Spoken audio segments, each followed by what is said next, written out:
in total improvement framework.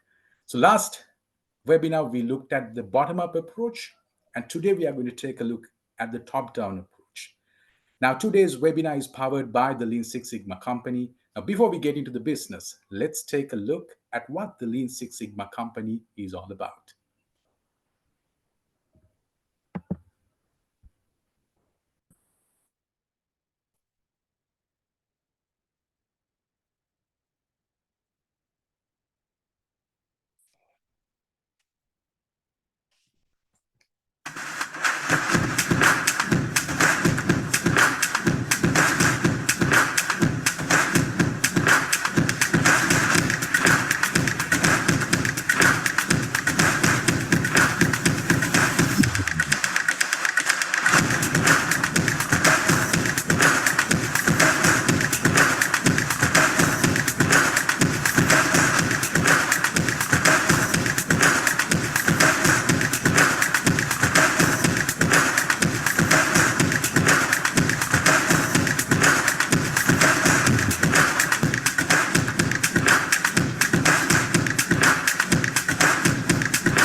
Do you want to start or do you want to wait?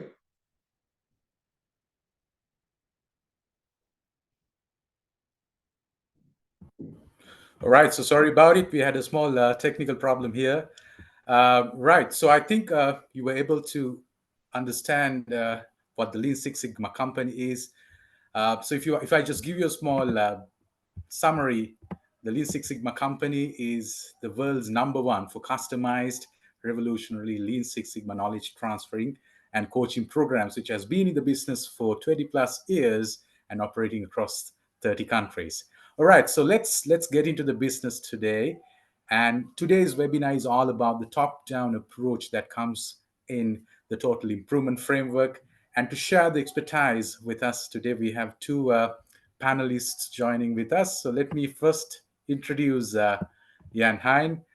Jan Hein studied business economics in Rotterdam and built a strong foundation in finance, logistics, IT, and process improvement during his 12-year career at Heineken. As a business controller and an IT manager, he gained valuable experience working across different functions in a dynamic international environment.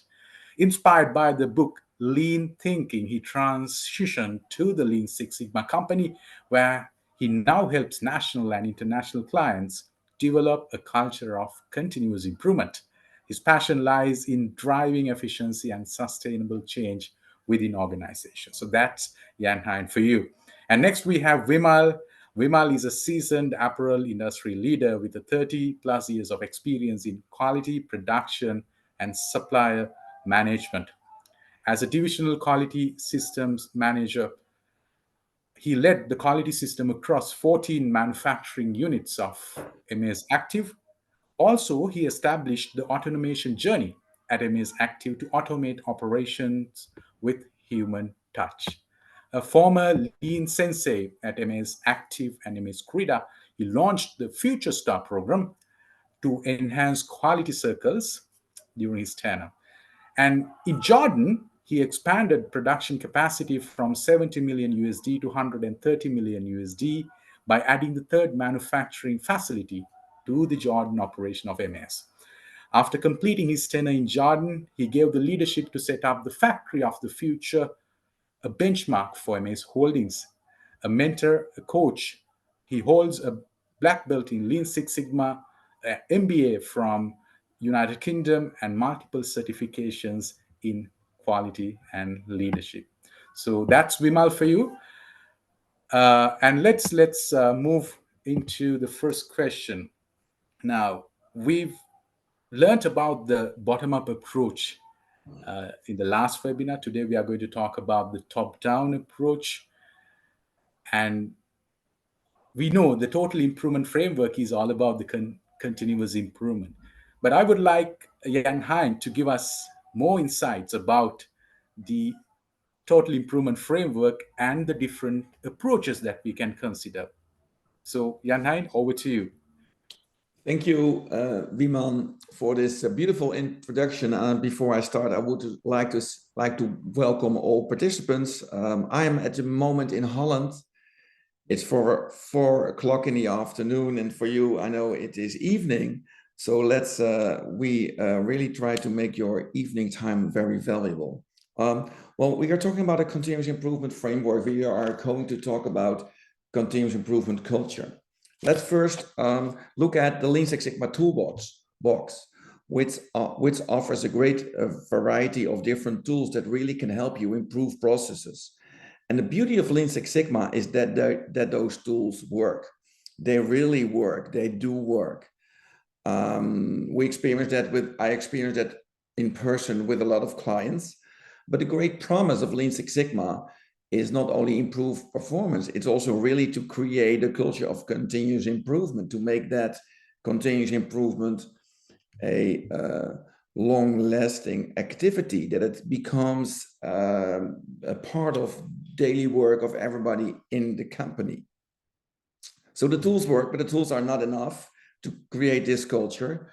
We really need to have a organizational structure, a system, a management system that supports this continuous improvement culture.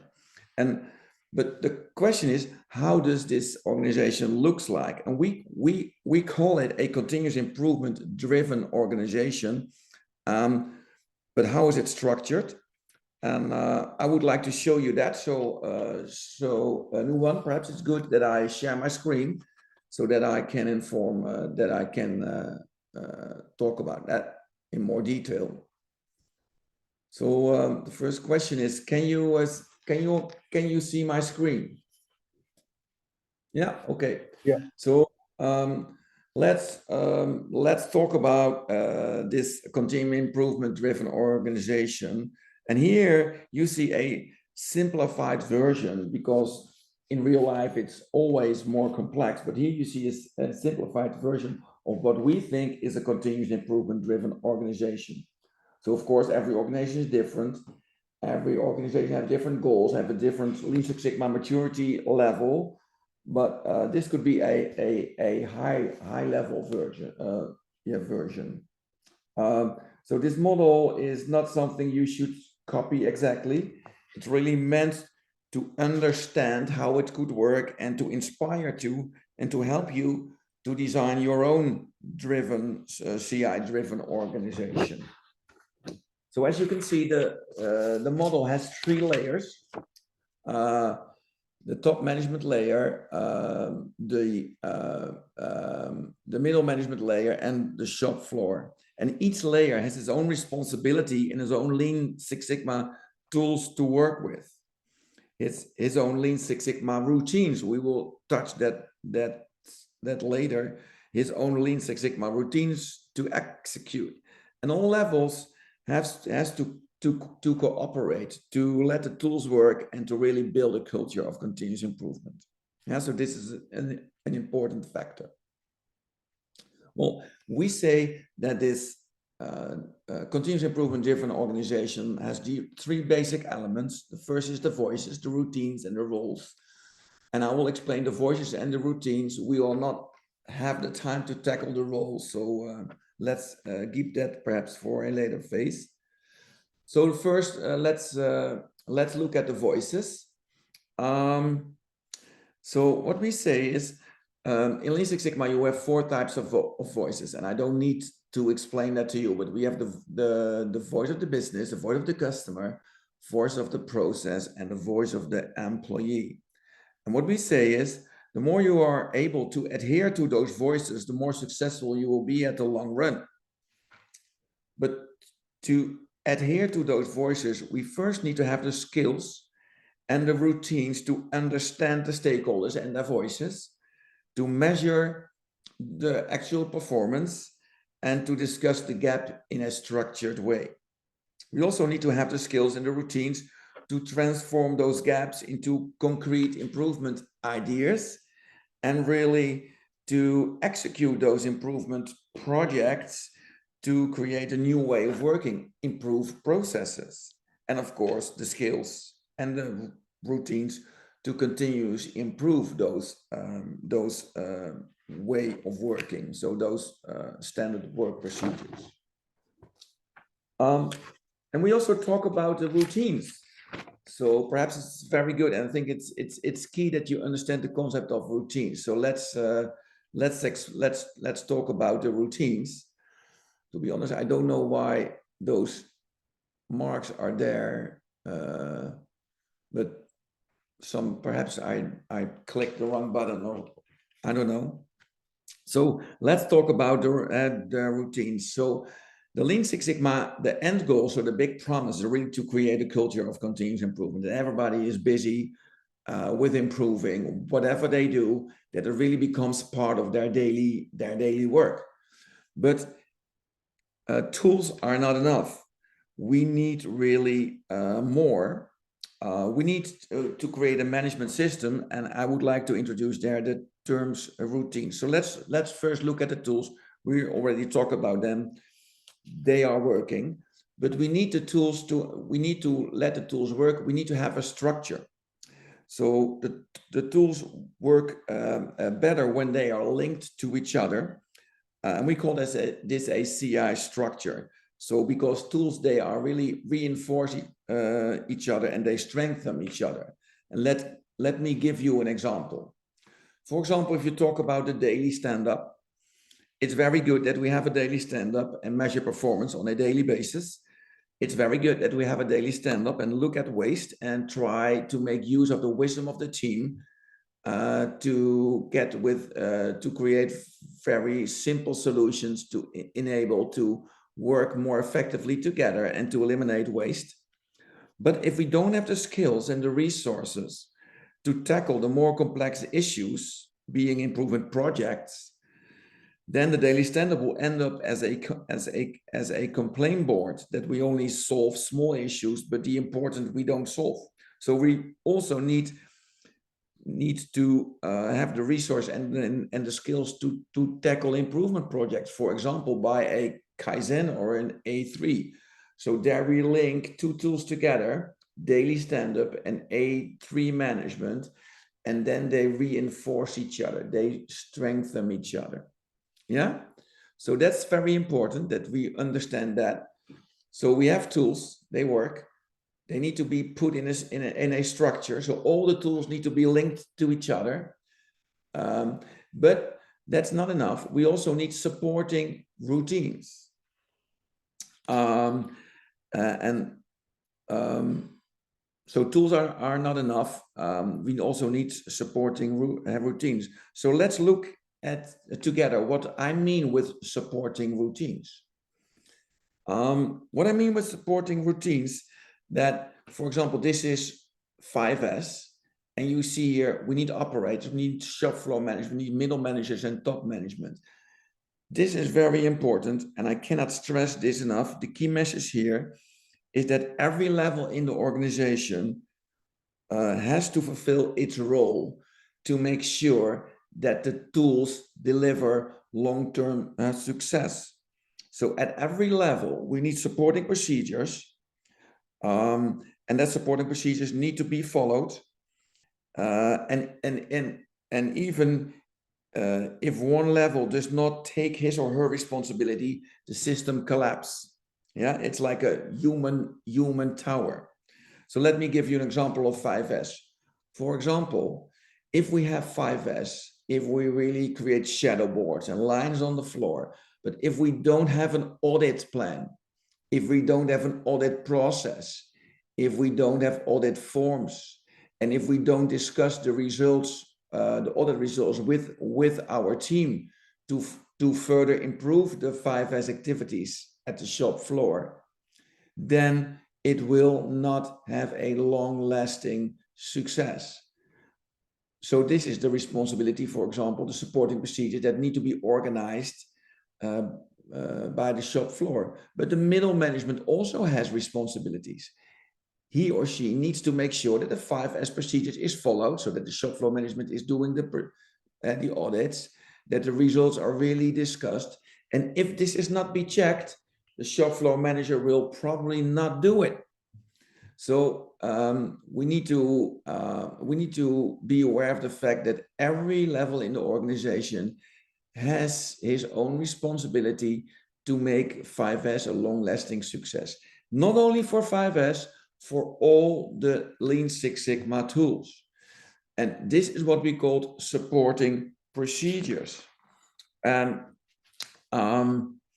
so together with the different layers of the organization, if we implement 5S, if we implement Kaizen, if we implement daily stand-up, if we implement standard work, if we implement Obeya rooms, we always need to sit together with the different layers of the organization, and we should define together the supporting procedures needed to have long-term success.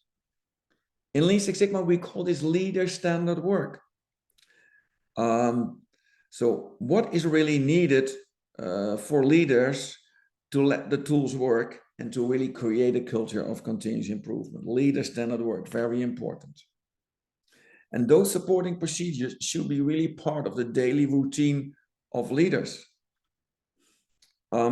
But the problem with this is that those supporting procedures require a lot of discipline because they don't feel natural. It's not natural behavior. It's the same with going on a diet. If I look to my life, the last 10 years, it goes up and down. And I know exactly what I need to do to lose a few pounds. I need to sport more. I need to exercise more, eat less, drink less beer. I know exactly what to do. But the key question here is, knowing what to do is not enough. You need to have the discipline to do it. And exactly the same is it with creating a culture of continuous improvement. Leaders first need to understand what they need to do to support this system, this management system. And then they need to have the discipline to do it every day. And that is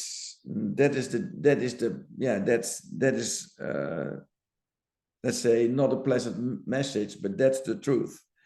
Shinji Ono, the godfather of Lean, said, you can copy the Lean, you can copy the tools, but you cannot copy the discipline of those supporting procedures really needed to truly benefit from them. Yeah.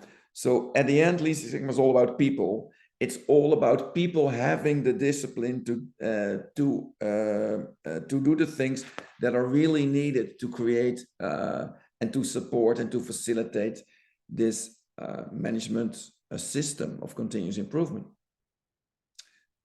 There's also good news. And the good news is that if you do a routine or a procedure for 60 times, it becomes natural behavior. Yeah. If you say no to beer when you are going out with your friends for 60 times, then it will become natural behavior, and then you will losing weight. So then it becomes a natural behavior of you. And the sum of natural behaviors is that really is shaping the culture of continuous improvement. So what is really important that you understand, if you implement tools, you will not reach a culture of continuous improvement. There, we need more. We need to make a structure of those tools that is really supporting each other and reinforce each other. But that's not enough. We also need, with all the management layers, everybody has his own responsibility. We need to define together what is needed to make it a long-term success.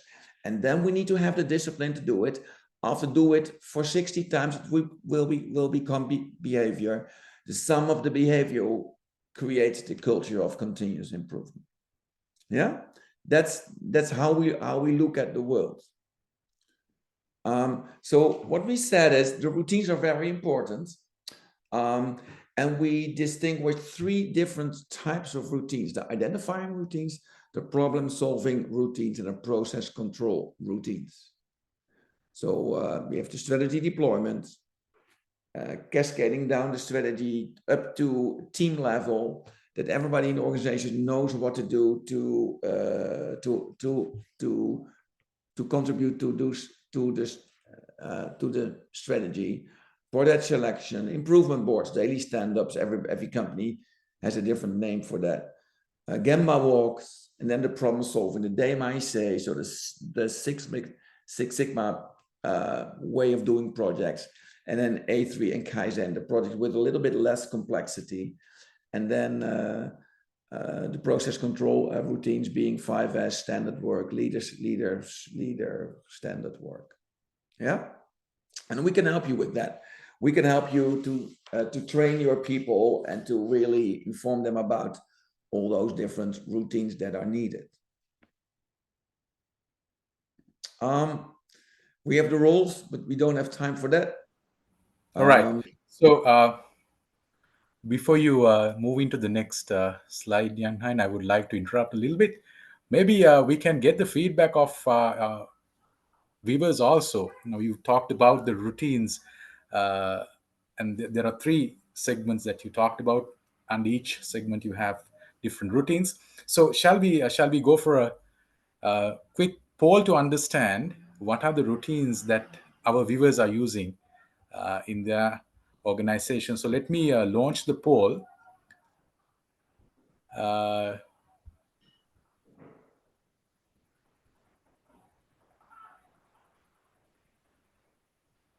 So we are going ahead with three main routines that we have given. So I will give you some time to give your feedback.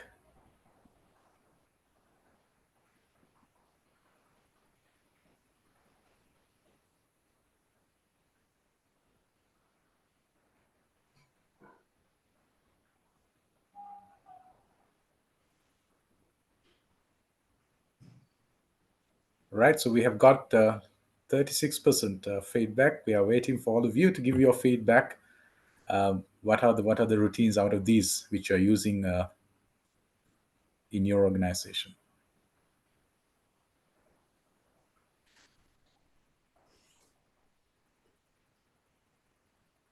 Very interesting. Nice to see. Yeah.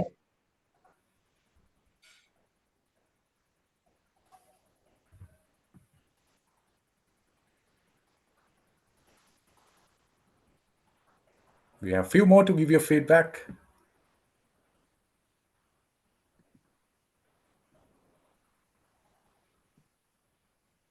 We've got 57% of your votes coming in, and it says Kaizen event is something that they are widely using. And then we have A3, and then we have the Mac. So let's wait for a couple of seconds. Okay, we are into 70% now. Let's wait for it Me, more. me myself, really, I really love doing a Kaizens and hosting Kaizens. I really love it. Yeah, Quick results. exactly. Yes. I would say let's Yeah. continue. So we're into 75%. So it says that Kaizen event. Let me end the poll for now and share the results also. It says they are widely using Kaizen event as a routine in their organization. So let's proceed. Yeah, hi. Yeah. All right.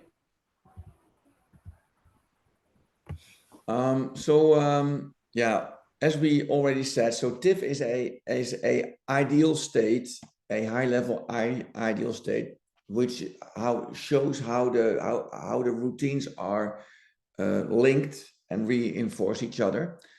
Well, we have two approaches to really create this culture of continuous improvement. We have the top-down approach and we have the bottom-up approach.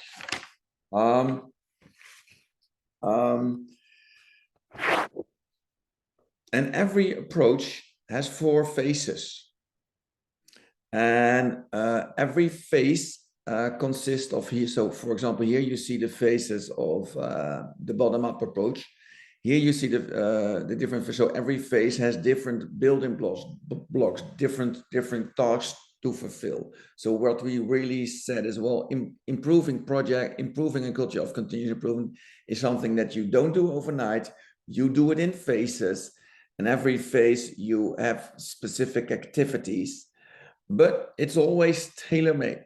I up until now, and I've been involved with a lot of customers. It's always tailor-made. It's not plug and play. It's not copy paste. It's always, look, guys. These are the two approaches: top down and bottom up. These are the four phases. This is how the phases looks like. How could this work for you? And depending on the ambition of the company, depending on the Lean Six Sigma maturity, together we really create a high quality tailor-made offer. This is how it works. We call it freedom within the framework. So the framework is there to inspire you and really to help you creating a good tailor-made approach which suits your needs. Yeah, we call it freedom within the framework. So we have the TIF model, which is the end state, and we have two approaches to come to this end state, to reach this culture of continuous improvement. And both approaches, bottom up and top down, have different phases. So for example, the bottom up approach, phase one, you already talked about this. This is going to the Gemba, project selection, well, all these things that are really needed to make it a sustainable success. Yeah, you already talked about this last webinar. You discussed phase one, phase two, phase three, phase four. Nuwan, you need to correct me if I'm wrong, but the idea now is to go to the top-down approach, right? Exactly. All right. So we've discussed about the bottom up, and during that webinar, few questions came up from our viewers that they want to know more about the top down, and that also made us inspired to have this webinar also. So, Youngheim, we would like to know more in detail about the top down today. Yeah. Yeah, All right. Let's do a deep dive. The idea of the top down, and I first need to remove a little bit of all the faces that are really in the way. The idea is the following: that sometimes I have a customer who is asking me, can you really help me create a culture of continuous improvement only on my department? It's not an international rollout. but just on my department. But I have also customers who ask me, please, Jan Hein, can you help me? For example, Cramp, a customer of mine, we have a big rollout. We want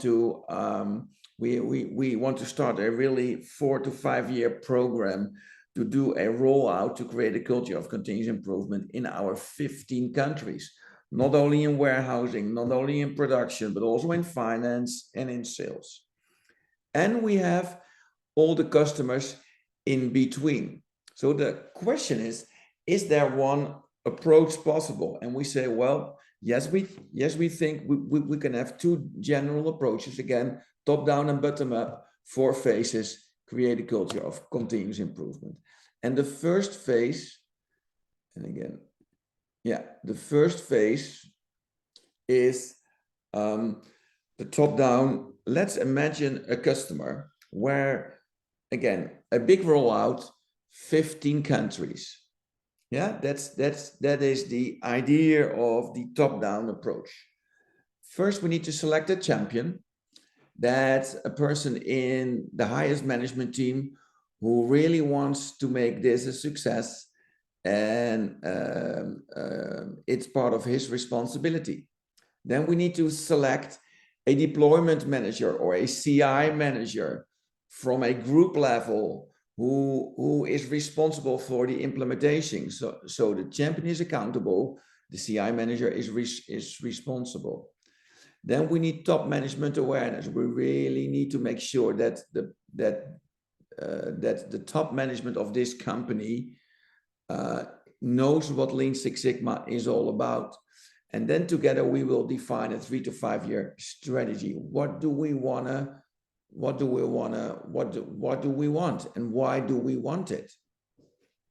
All those activities, all those building blocks, I could talk to you, every building blocks, I could talk an hour, but we don't have the time, of course.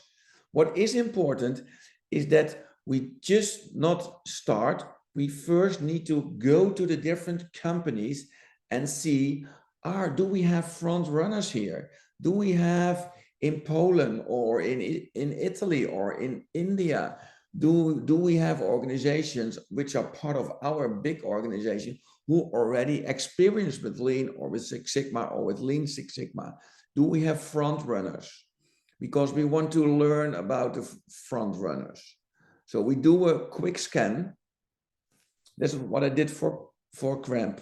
Go to all the countries, talked about Lean Six Sigma. What are you doing with Lean Six Sigma? And selected a few front runners and organized a meeting with high level management of those front runners, and really that we explain to each other, what are we doing?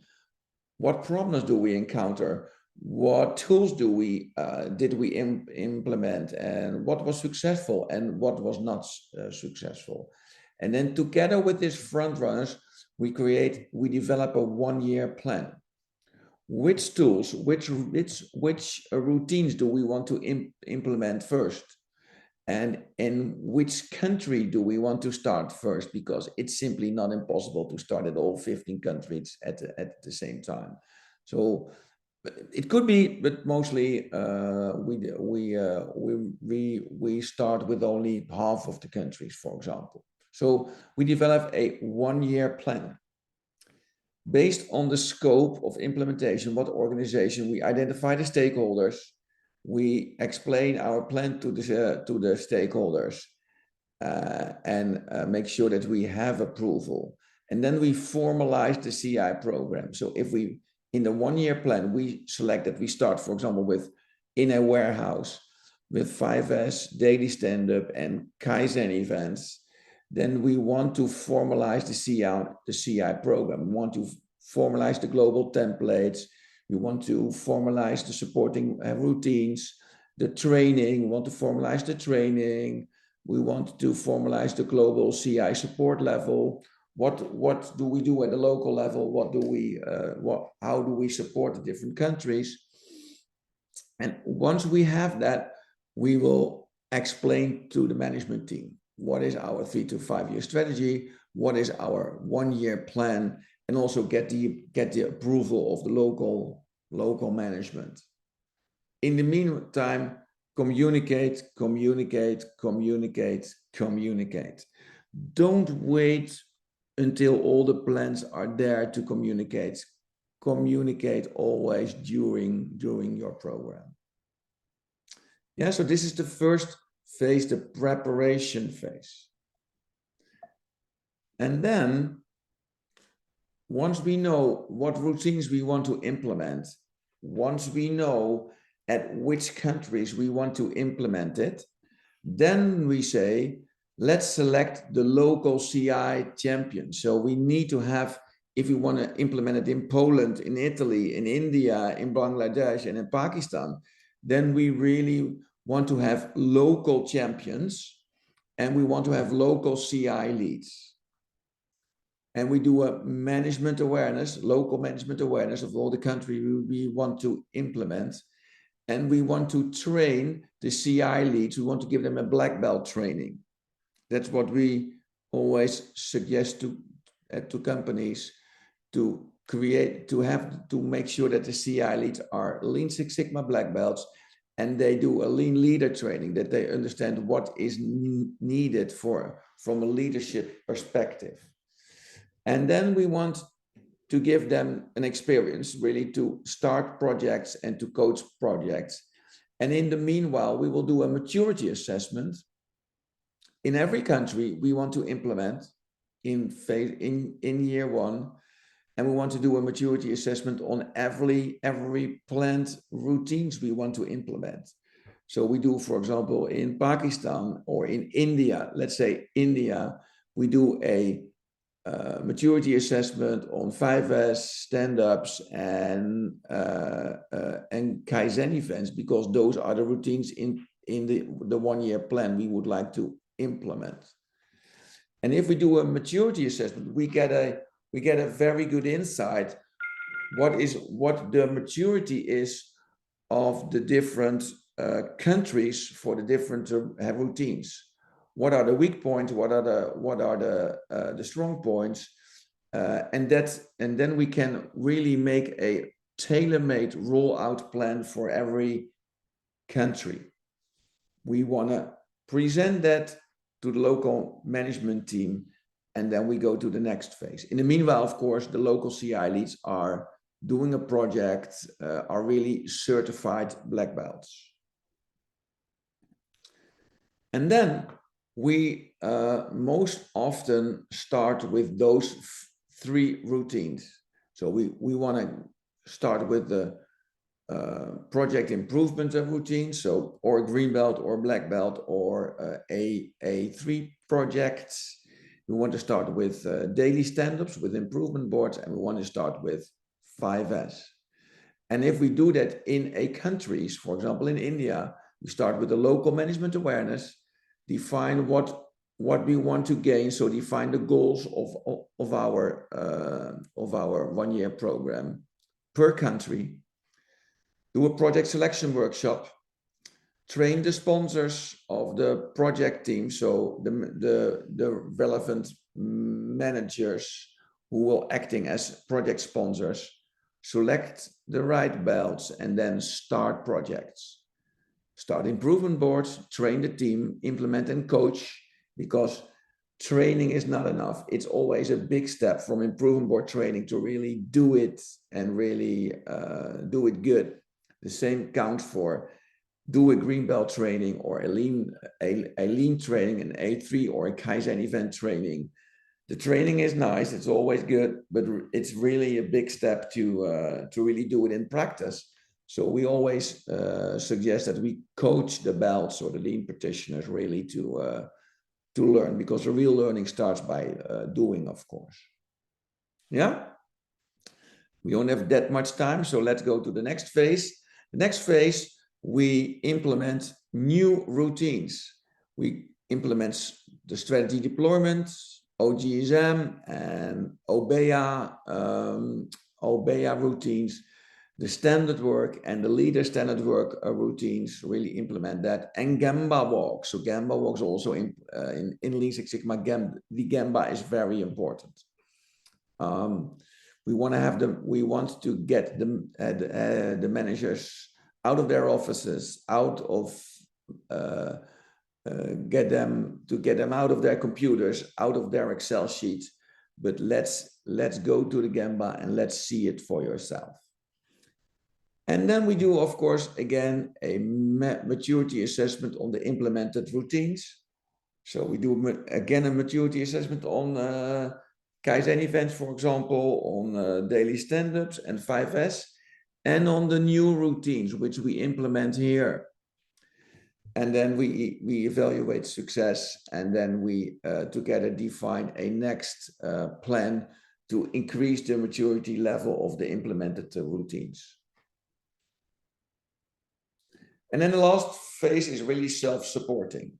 What we want to do is that really the Lean Six Sigma, continuous improvement, routines are integrated in the current HR role descriptions, and that also the CI routines that are needed for a continuous improvement culture are part of the annual appraisal and bonus structure of management.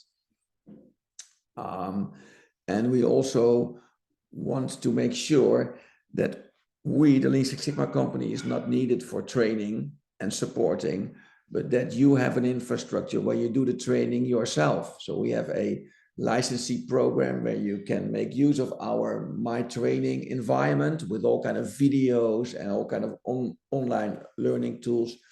But we also train your people really to become a good Lean Six Sigma trainer, so that you don't need to hire us, but that you can do the training yourself.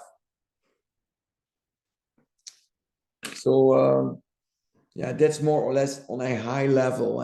We only have 10 minutes on a high level to explain what a top-down approach is. Again, it's a high-level implementation plan. It's not so simple. It's not copy and paste, but it's meant to give you a framework. It's meant to give you an idea, to inspire you, and that we together look at your company, look at your specific needs and ambition to develop a high-level implementation program for you. All right, all right. So Jan Hein, thanks a lot for explaining the top-down approach and how the phases work and how we should be behaving. And now with that, I'm moving to Vimal. But before I move to Vimal for the next question, I would like to share with you some details about a program which is coming up. Uh,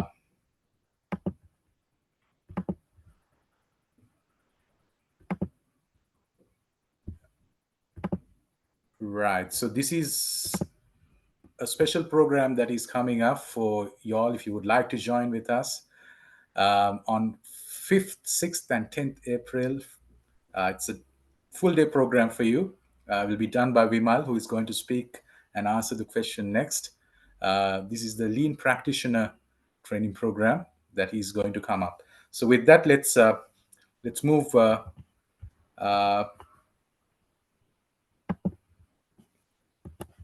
to the question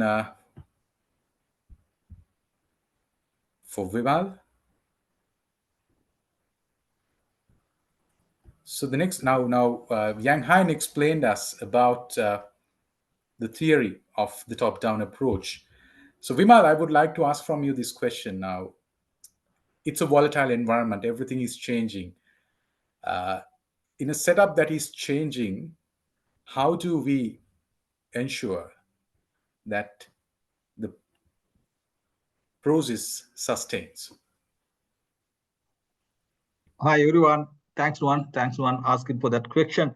I know this is a very tough question to answer within a short period of time, So your question, if I elaborate further, so your question is, how do you maintain the same momentum of top-down approach with other business priorities? I know different opinion with regard to this matter, but let me share my personal experience so that our viewers can get something out of it. During the pandemic, I was in overseas location. So managing 2 plants. While managing 2 plants during pandemic, we managed to set up a brand new plant as well. So you can imagine the complexity of the operation, lot of challenges, lot of priorities. But with that, we managed to, thanks to my team, during that time, we managed to continue the same momentum of continuous improvement journey. Let me share some of the, when I reflect, I came up with key success factors. So I will share with my slides, right? So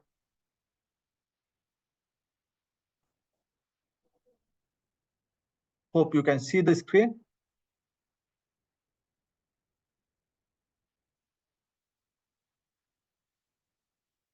Luan, can you see the screen? Yeah, we can see it now. Okay. Yes. Okay. Go ahead. Yeah. So I have put into the 5 brackets. So one thing is the leadership commitment. When it comes to leadership, again, is 3 aspects. Having a continuous improvement team, dedicated and qualified continuous improvement team, is very, very important. And most of the time I have seen that, some of the organizations, even though they have a continuous improvement team, they have been pulled for some other operational challenges. So that's the commitment of the leadership, to have the same dedication, let them do this continuous improvement work. I remember during my time also, one of our manager came and asked 2 months support from the CI team to manage some operational challenges. I said, no, they need to work on their continuous improvement work. So I saw Darshana Ratnayaka, who was my continuous improvement manager at that time, also connected today. So it's evident that, I have given that respect, authority for him to manage the continuous improvement journey. So then the second thing is the having a sponsor, project sponsor. So I dedicated my managers for each project and assign the KPI as well, because they are accountable to drive those strategic projects. The third thing is having the project leader. So we had our internal lean development program. So there we had the belt holders. Whenever we get the projects, we pick the right leader with the lean qualification, also the operational capabilities and the person leadership qualities. We pick the right project leader. So those are the 3 elements when it comes to the leadership commitment. Moving to the progress tracking and OBEA, it is very important to track the progress. So it has, when it comes to continuous improvement, as Jan explained, 2 aspects. One thing is the daily management. There we need to have an improvement board at all the department levels. Daily morning meeting, stand-up meeting, we need to go through the small scale projects, kaizans, maybe problem solving. So those improvement board is very much important. And we call them Hoshin Wall, Department Hoshin Wall. And also having a OBEA room for the big projects like A3 and those kind of projects, strategic level projects, we need to have a projects. Not only having the rooms, it is important to get the participation. I remember my CI team was tracking my participation as well. So whenever I was not there, they used to put the red mark on in front of my name. So I was very embarrassed to see that, and I feel guilty when I was not there. So that's the level of not only the KPI progressing, even the participation for the reviews also very important track. Moving to the Gemba work, Yanan also mentioned about this Gemba work. So you can see the pictures here. This is the big transformation from the traditional leadership to a lean management. You can see the traditional hierarchy is other way around, flip the whole pyramid. You have to believe that the most important people are the value-added team. So we are there. So we used to communicate. We have only 2 categories of people. One thing is the people who are adding value, and other categories, including the leadership of the plant, belongs to the supporting team, who are supporting to the value adders. For what? To iron out the process, to eliminate the waste, to solve the problem. How you do that? You need to spend time with them. Go to the shop floor, spend time with them, solve the problem. So that mindset is very, very important. So I used to have two types of Gemba. One thing is with the scheduled Gemba with my management team. Other one is the unscheduled, which I used to go alone. The scheduled work, scheduled Gemba, actually, the first day I remember, my management team was embarrassed to see some of the deviation. I didn't say anything. I took some pictures. The next day, they used to go their own Gemba. And so that's how we improve. That it's very important to have the Gemba walk to sustain the momentum. Other one is the leader's standard work. Unfortunately, this continuous improvement work is fall into important but not urgent category.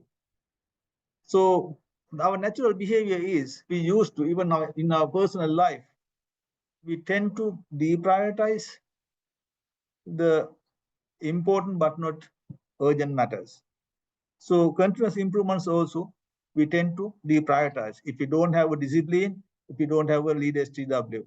So when I was running the plant, so I used to share my leaders stand work every weekend with my management team. Not only the management team, it is very important to share with your boss. Otherwise, he or she will jeopardize your week, right? At least ensure you share with your boss and your team. And also, if you miss that, if I miss the continuous improvement slot due to business priorities, I used to put it in the following week so that it continues. Otherwise, you tend to forget and you will deprioritize the continuous improvement. So the last thing is, as we all know, continuous improvement projects are lengthy, maybe 5 to 6 months, maybe some are going to 1 year time. So having a milestone and celebrating when they achieve that with them, celebrating in the sense, we used to have the tea with them, maybe lunch with them, cutting a cake. So those small celebration is enough. But for them to feel that we are on the right track is very important. So in high level, these are the 5 things I can think of when I reflect back. What are the key success factors to maintain the same momentum of continuous improvement journey? All right. So thanks a lot, Vimal, for sharing your experience. Especially, it's very important because the business world is changing quite fast, and how we can keep the momentum. And what Yang Hein explained in theory, you showed us how you have used it in your own experience. Now, the next question that I would like to post to you: you've worked in Jordan in an international setup where you have people coming in and going out, and even in Sri Lanka, even across the world. Right now, if you take people move out of the organizations in 2 to 3 years' time. So, with these leadership changes, with people changes, how do you sustain the momentum? So, that's my next question to you. Yeah, Nuan, great question. That also, as you said, it is very difficult task to, control. It's beyond our control.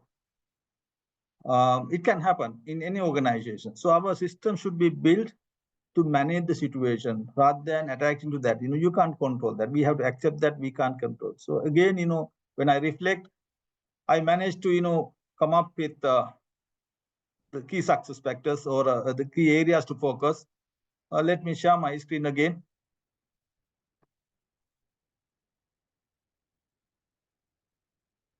Again, yeah, 5 areas. So when it comes to those areas, again, having an LRP and strategies is very, very important. Long range plan. So you can see the picture here. Without a long range plan, LRP, anyone can go anywhere. You don't have a plan. When you change your leadership, that particular person, particular leader cannot understand where to go. So he will drive the team wherever he want to. But if you have a LRP and your Hoshin, so with the true north, they will drive to the same direction, even though the leaders change. So it's there. So we used to have our LRP and we reflect on our LRP on every year. Every year we had a brainstorming session with our executive and about team as a practice. So that's why we reflect on our LRP and based on that we plan our Hoshin as well as the strategies based on that. So whoever comes, they will follow the same process. Then having the clear JDs and the KPI, very, very important. When you pick the leader, we need to define the JD, job descriptions, and the KPI. When it comes to KPI also, it has two elements. One thing is the having operation KPIs. Not only the operation KPI, we need to give the continuous improvement related KPIs. Example, we used to give the reduction of the non-value adding activities by X percentage, reduction of total process time by Y percentage. Likewise, we used to give some KPI related to the continuous improvement so that they will follow the performance. If they are to perform, they need to perform on the KPI. So that's another area to touch. And the reducing the management dependency. This is very, very important. You can see the picture here. With the interest of time, I will not go all the details, but you can see the picture here. You can see where you have a lot of water, which is the work in progress or inventories. When you have a lot of inventories, when you have a longer process lead time, what will happen? You can hide many things.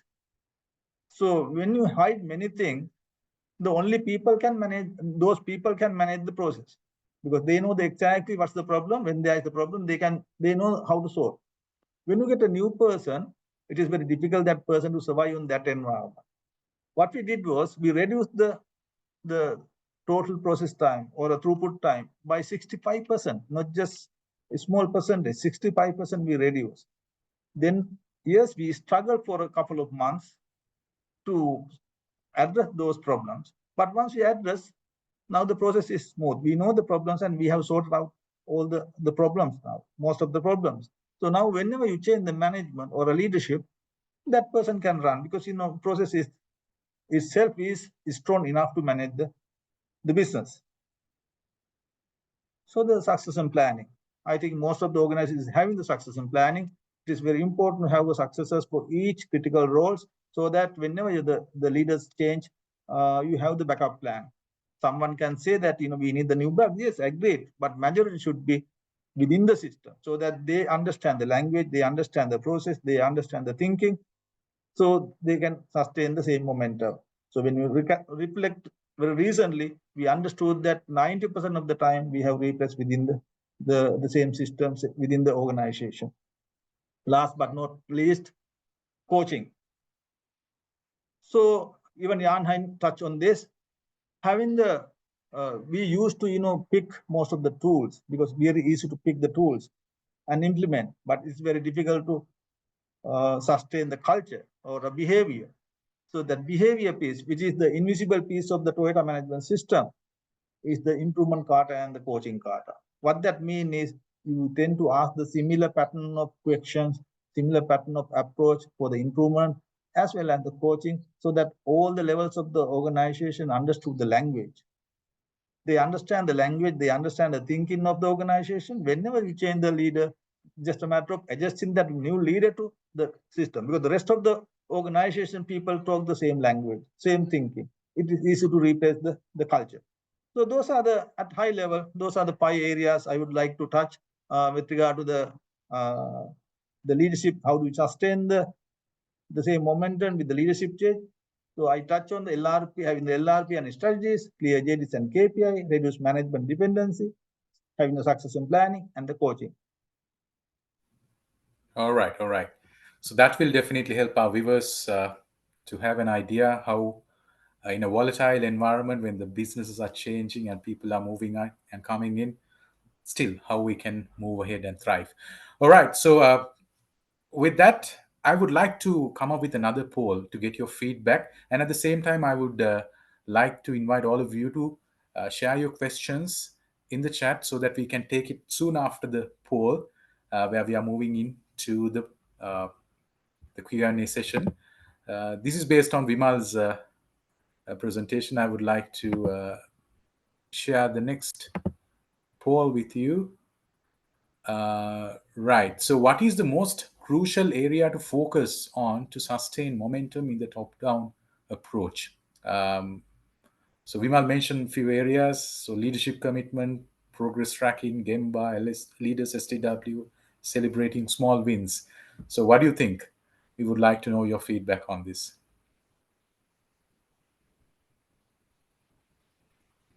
Can And we at the same only time, I would like to invite can all we of only you to choose share. one, or?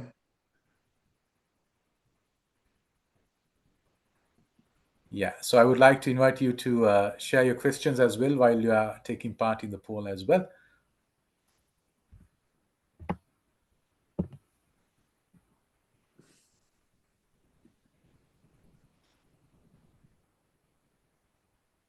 Right, we've got 45% of you giving your feedback. Would like to invite others also. Your feedback is always very much important for us to get a clear idea. Right, so it says the leadership commitment is quite important. Progress tracking. How about the Gemba? No one is saying Gemba. Gemba is also a very important part. Leaders STW, celebrating small wins, pretty much. Leadership should show commitment by being at the Gemba, and the process Exactly. tracking Yeah. should be Yeah. at the Gemba. Yeah. Celebrating small wins should be with people who are working at the Gemba, so the Gemba as well. Exactly. Yeah.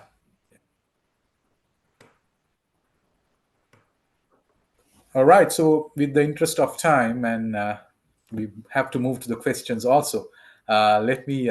We've got 60% of your feedback coming in, and it says leadership commitment is very important. So that's where we start off. That's pretty much important. And as Jan Hein said, the Gimba is also playing a bit bigger role in going there and seeing it and then solving the issues. Right. So let me end the poll and share the result.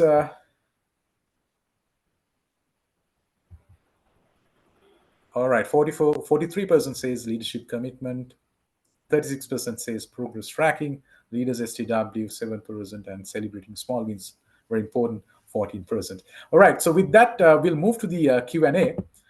We've got few questions coming in. Right, so Vasanta has shared the last question, so I would like to pick that. Can you explain briefly about Gemba? I think we've explained, but then again, Yang Han, if you would like to take this question, I think we didn't get much feedback also on Gemba, which is one of the most important things. Would you mind taking up this question and explaining in brief what is Gemba? Well, the Gemba plays a crucial role. The translation of Gemba in Japanese is the place where the real action is, so where the customer value is added. So the Gemba could be in the warehouse, at the production floor. This is where the products are delivered. This is where the products are produced. So this is where the customer value is created. And the idea of the Gemba is all the problems, they appear at the Gemba.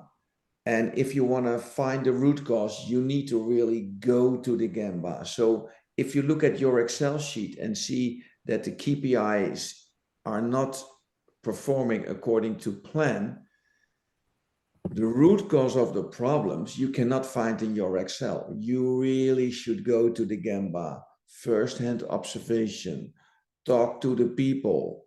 What is the problem? And very often this is not done. So managers manage most often from behind their desk. But again, when you manage from behind your desk, you only see big problems. And the idea of the Gemba is be at the Gemba, talk to the people, look at the process, first-hand observation, see where the waste is, talk to the people, ask them what is bothering them, and together solve the problem before it ends up in an Excel sheet. Because once it is once you see the problems in your Excel sheet, then you have a big problem, and you need to be at the shop floor to solve small problems before they become big problems. But I could talk for an hour about the Gemba, but I hope this briefly explains it. Pretty much. And we had another question also, but it was also around the same the Gemba and why is it important, how we can do that. So you explained it, and I hope viewers got the idea. So I'm posting the next question to Vimal. Vimal, this is coming from Rohan Ariratna. Can you please elaborate why we need to have department level improvement boards? Yeah. Yeah, thanks, Rohan, for asking that question. Um, it is very important, as Jan also explained, at top level, we can go to the OBEA room and see the big picture. But when it comes to the big picture, we need to translate into the department level. We have to cascade the high level strategies to the bottom level. How do you connect your strategies to the bottom with bottom? It's through the department. For you to connect the team who are working under your department, it is very important because the OBEA room is very limited people will go there. Maybe the middle management people will access that. Not all the organizations, maybe the not team member level, supervisor level, they will not go to the OBEA room. The only department, when you cascade your strategies to the departments, so it's very important to have the department level board aligned to the OBEA room. All right. All right. All Yeah. right. Thanks. Yeah. Thanks a lot, Vimal. I hope it answered the question. Right. I think the time that we have has come to an end. But before that, let me share this special program that is coming up again, which should be conducted by Vimal, the Lean Practitioner program, which will be coming up uh, on 5th, 6th, and 10th of April. It's a full day program that is happening at the Renuka Hotel. You all can join with that, and we'll share the flyer with you also. And the questions that you have asked, we will surely answer those questions separately. There are a few questions that we would like to send you answers also, because those are kind of important questions as we feel. But with the time that we have today, we have to close the session, and would like to thank everyone who joined with us today for this webinar. We've looked at the bottom-up approach last time, and today we've looked at the top-down. And I would like to also thank Yang Hein and Vimal for sharing your expertise and answering the questions of our viewers and giving them the best that you had. So thank you very much, and we'll meet all of you again with a similar kind of a knowledge sharing session. And until then, have a wonderful time and all the best.